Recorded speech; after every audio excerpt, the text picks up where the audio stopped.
we're back. So,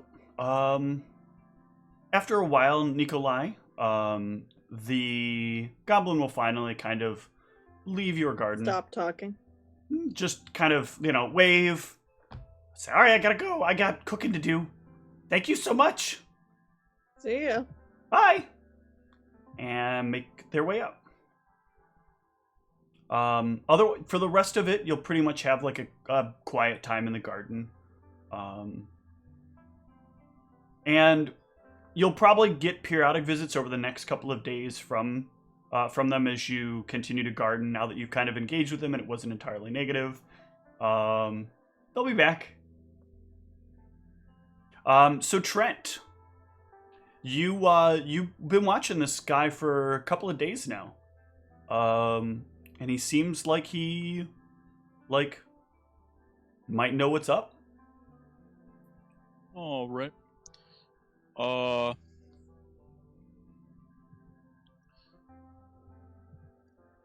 So, yeah, let's see. I don't want to just... Okay. Yeah, I'll, go over and, talk to him. He will set down the book when you walk up. What's your intro to him? How do you introduce yourself, or how do you start the conversation with him? I don't know. Can I get knowledge, nobility to know? You can do that. Though sometimes with different people, the interaction is different, but you can give it a try. Okay. So you're probably a little unsure here. He is very high status, but high status here is different than it is back at home in Krzyzin. So there's probably some level of translation that sort of social normality that is different enough there that you feel like you've got the right thing, but maybe not exactly the right thing. All right. Yeah, I'll just come up and introduce myself. Hey, I'm Trent. I heard you're the guy to talk to if I got questions. He'll lower the book after a moment and then look over to you. A lot of people seem to think that. You got any questions yourself? You seem like you're doing pretty well overall. Yeah, so I noticed you are wearing much nicer clothes than a lot of the guys over here. You get them imported? Yeah, it's rough around here. People seem to just settle for whatever. Even the tailors here have just underwhelming clothing, It's nice to wear something that just feels fantastic against your skin. I have to know though, you're not looking like you're outside of the loop yourself. You first year? Yep. It gets rougher as time goes on. I should warn you. You'll lose a few outfits probably due to either messes or other mishaps. This place is an interesting place. I've never been somewhere so unique. It's fascinating. If you really start studying deep, you can get into a lot of weird places, I've actually had to go out and do field research in a dress shirt. They didn't tell me we were going to do this, but they did tell us to always be prepared. And I thought I was well prepared, but did not do well. I lost that shirt pretty quickly. Very expensive too. Sad, sad day for that shirt. So, yeah, so that's what I was looking to ask you about. Do you have a guy that I could talk to? Oh, I always have a guy. If you ever need somebody, I've usually got somebody. He will reach over into one of his pockets and pull out this like very slim kind of. It looks like what you would know in our current world to be a business card holder, but as he like touches it, he kind of like just slides his finger across it, and it seems to change from information to information. You have one of these, right? I could just sync this over to you. Do I have one of those? No. Okay, I didn't think so. No, I don't. Oh. I suppose it's relatively new. Sorry. I assumed from the outfit you might have picked one of these up. This is a contact management system. If you've got a lot of people and you need a way to share the information, but you don't want your actual communications device to end up in contact with somebody else's stuff, this is a nice go-between to share the info. But I think I can do well enough for you. Hold on. And he like pushes upward on it.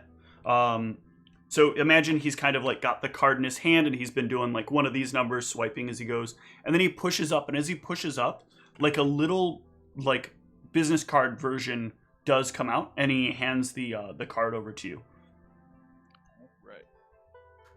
He should be able to get you set up extraordinarily well. Just be warned, it can take about a week. So don't get anything that is too. Don't be trying to achieve anything that's too fashion forward. You'll always be a little behind the trend. But if you get something that's within the month, you should be doing pretty well. All right, excellent. Appreciate it, and I'll head off. I'm not gonna bother him about the party club because I know he can't give me an invite. Yep.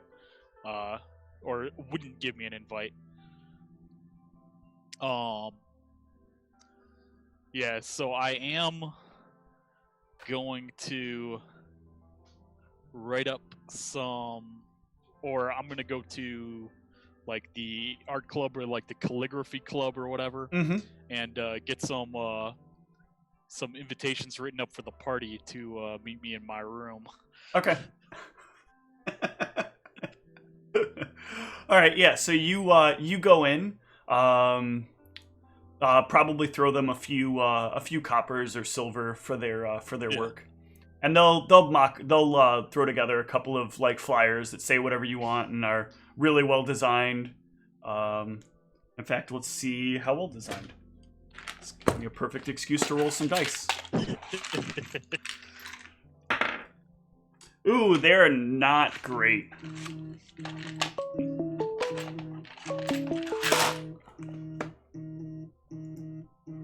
These are not particularly great, but they'll work. These are early students. You didn't pay them a lot, so you kind of get what you pay for. I'm gonna go ahead and slip these under the party's doors. Okay. And then head to my room and wait. All right. Is party tonight? No, it just says to meet me in my room. And then it has time. But it's today? Yes.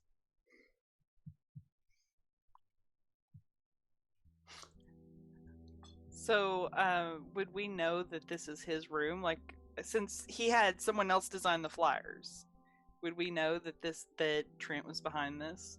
Trent, did you have them put your name on it? My symbol is on there. Okay. So, do you have your symbol on anything that you wear? Well, I mean, yeah, so this would be something that I had designed back in Chris Eisen. Kind of like my signet or whatever. Okay.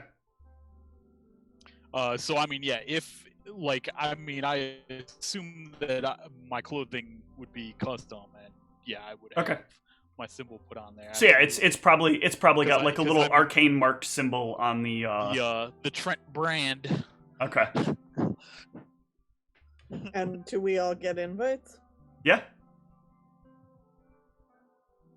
Nikolai, when you get back from gardening, Erasmus will say, like, there's some invite from Trent.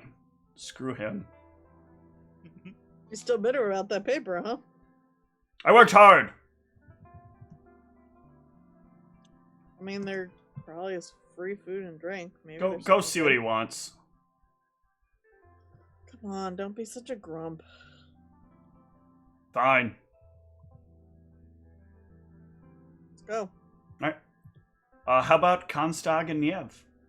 So Niev is holding the paper and she's like, "Hey, Kunstog, I got you a dartboard." And she hands the paper to Kunstog so that she can read it.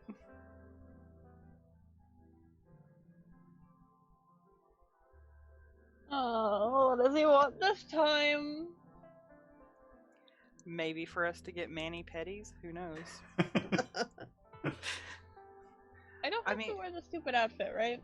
No, not at all. I would encourage you not to. Okay, good. Real quick, by the way, Tom, can I have you roll me a d4? Because you would have gotten that added to that knowledge nobility check. And that will actually matter here. Ooh, okay. Better than nothing. Yep. Okay. So are the two of you heading over? Yeah.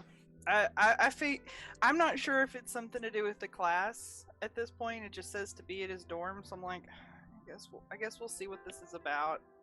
I will actually wear the outfit that he picked out. But of course, Constock does not have to. I'm not doing it. All right. So the party shows up at your room. All right. So I have my super expensive board game set up. Okay. Is what they're walking into. Okay. I'm wearing my clothes from the garden, so I'm dirty. So what do you think that Trent's favorite style of game is? Oh well, here we go. I'll go ahead and this is what I have set up. Imperial Conquest. Yeah. An elaborate ebony board with intricate ivory pieces. Cost me 250 gold. All right. So this is sort of like a strategic war game style thing. This is the party? Are we in the right room? Yeah, I was bored. I brought you guys to come entertain me. Well, I don't know how to juggle, so Got any food No, or we're drinks gonna here, we're gonna play Imperial Conquest. I feel like Erasmus would probably sit down at this and be like, "Yeah, all right, I'll beat you at this." I'm not really here for your entertainment. That sounds like loser words. Yes, it does. Yes, it Don't give a does. shit. are there snacks? No, that's what I was trying to ask. Nope. Mm. No snacks. Nope. I have a blood sugar issue. Yeah, I'm gonna go have a smoothie. I'll see you guys later. Bye. I'll just sort of sit down, like looking at this, like, what is this supposed to be? Like, Oh, this is very easy. Erasmus starts going on about the rules of the game and the intricate details. is this like fancy checkers? No, this seems to me like the equivalent of like a Risk style game.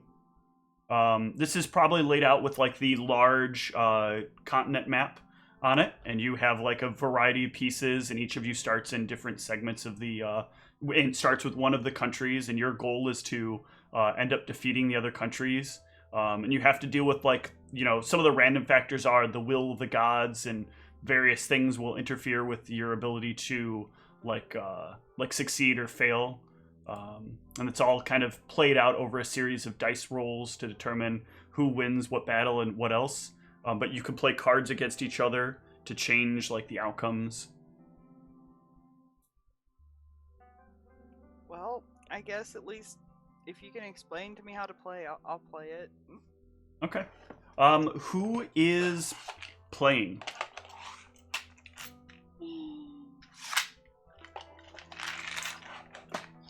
All right, so we got 4 players. Yep. Let me bring up Erasmus's thing. And we can see what this ends up being. The first thing I'm going to do is roll the 4d20 plus 20. Actually, let me have each person roll me 1d20 / r d20. And we'll add 20 to that.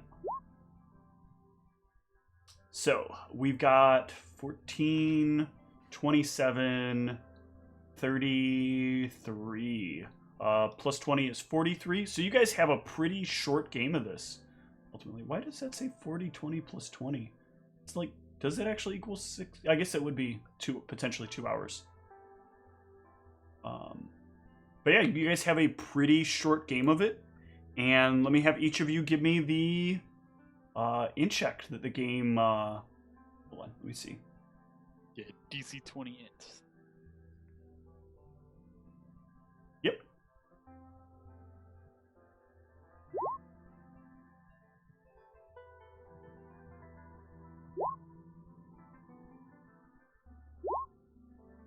Oh, man.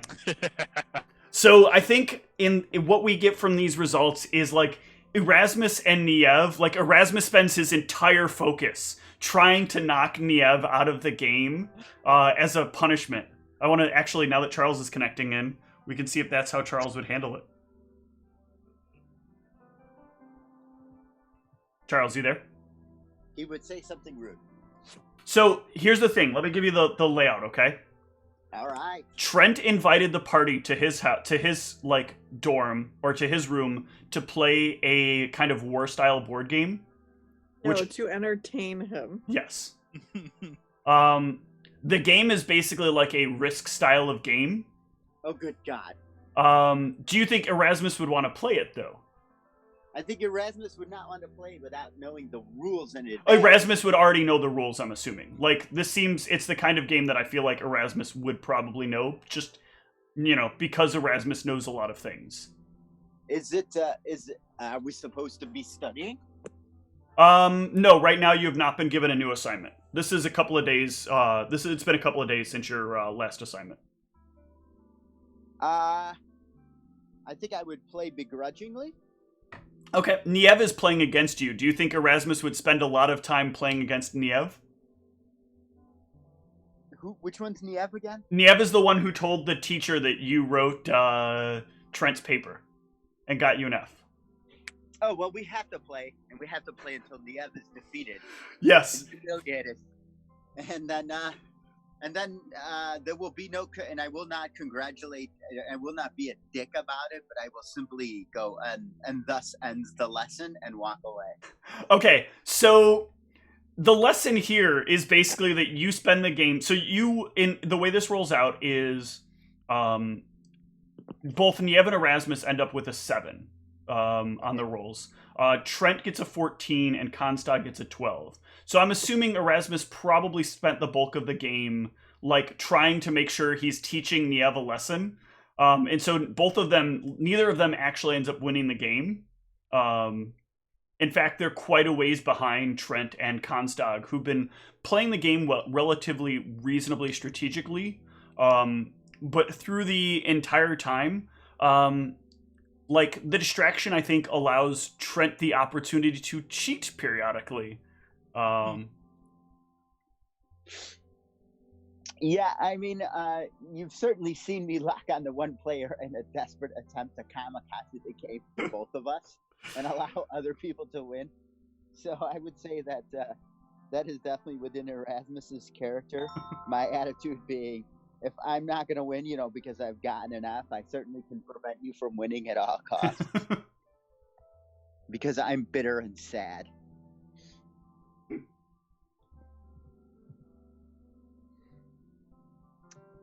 So that would be my strategy.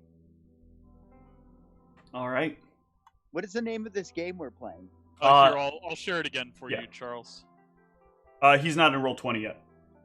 Oh, shit. Okay. It's called Imperial Conquest. This sounds like one of those board games I end up at Gen Con where I'm playing with like 3 mechanical engineers and a doctor that have been playing it for 30 years. Yes. And they're like, and I'm like, oh, for fuck's sake. But yeah, it's an elaborate ebony board with intricate ivory pieces. I paid 250 gold pieces for it. Wow. And it can give us like actual combat bonuses if people succeed the DC 20 intel check to win. Wow.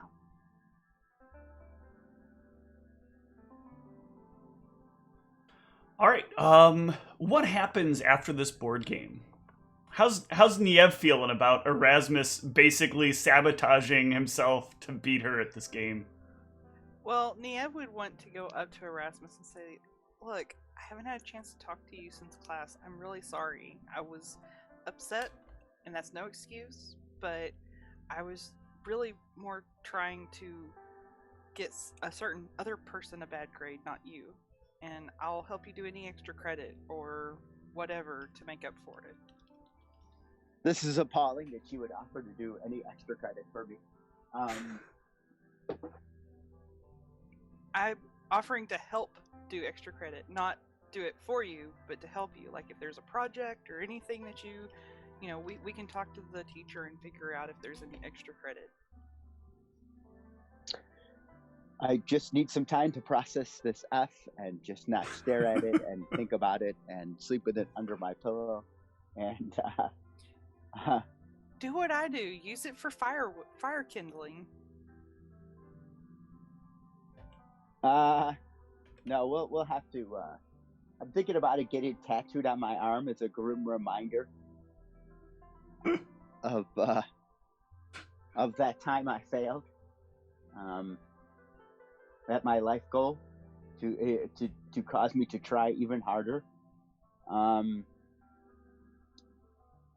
don't know. We'll figure something out. Let's not. It eventually will be all right. That's the best answer I can give you right now. Yeah, Nia will nod. She's like, I understand. You need some time. So, are there snacks at this thing? Because usually there are snacks. Nope. Trent did not put out snacks. That's why I left. Eternal disappointment. We all, except for Constog, asked about snacks. Members of this party, and I don't just mean members of this party, I mean members of this group specifically, are snack aficionados. And having a party without snacks Not a would party. not a party.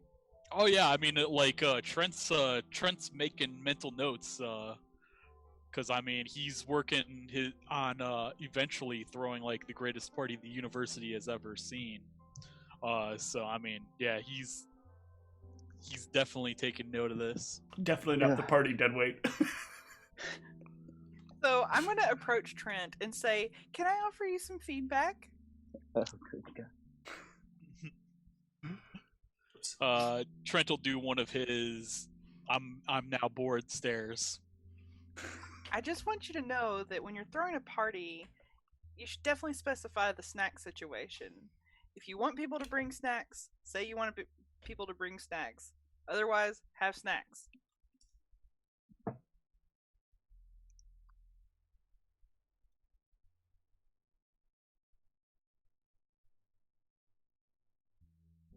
Yeah, they have no snacks on community, and I've never been in a study group that didn't bring snacks. Just unacceptable. I mean, even almonds. Almonds are brain food.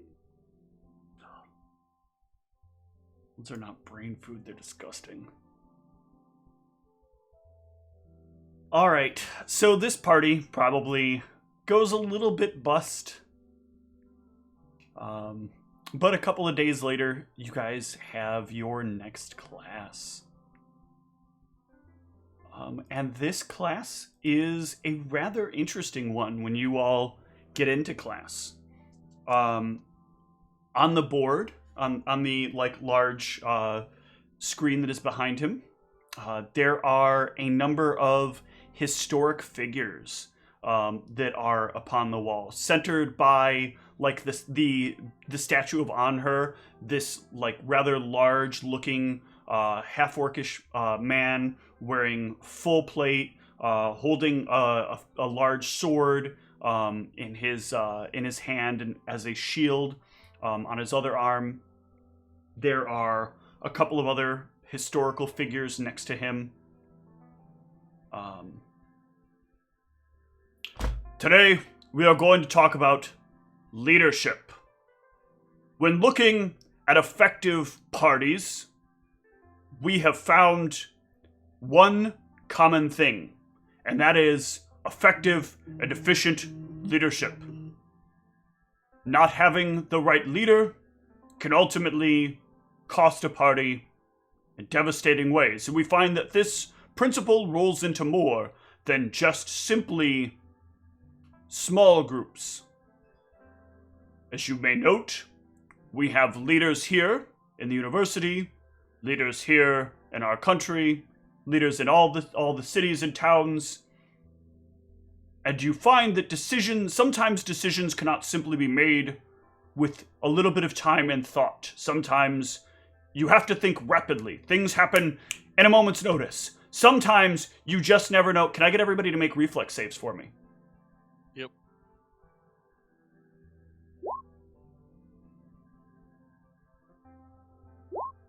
Sorry, I rolled 20s being slow.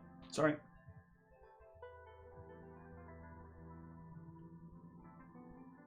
Got 3. Charles, you need me to roll for you? You got it. Charles? He's muted. Oh. Let's get a call. I'll roll it for him. Charles, you know you're muted, right? He might... I'm doing it. Okay.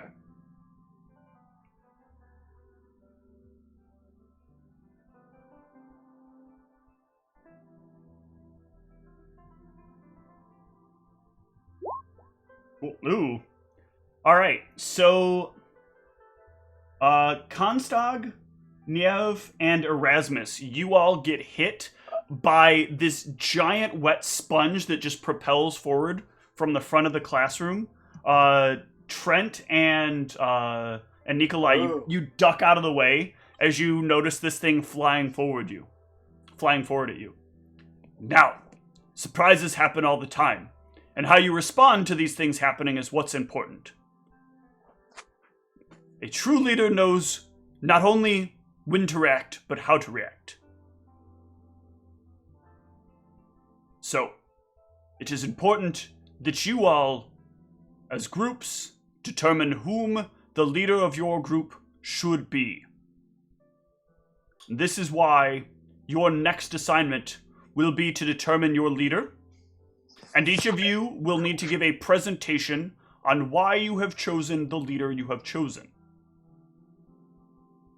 Each individual or each group? Each individual will give a presentation on why they have chosen the leader they have chosen, and the leader will give a presentation on why they believe they are the most effective leader for the job.